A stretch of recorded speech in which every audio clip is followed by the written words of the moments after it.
ख्वाब में आग का देखना कैसा है? अगर ख्वाब में बगैर धुएं के आग को देखें, इसका मतलब यह है कि बादशाह, हाकिम या जहां जॉब कर रहा है वहां में तरक्की की अलामत है। और अगर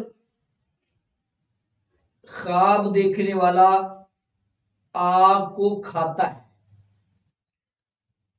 तो ये माले हराम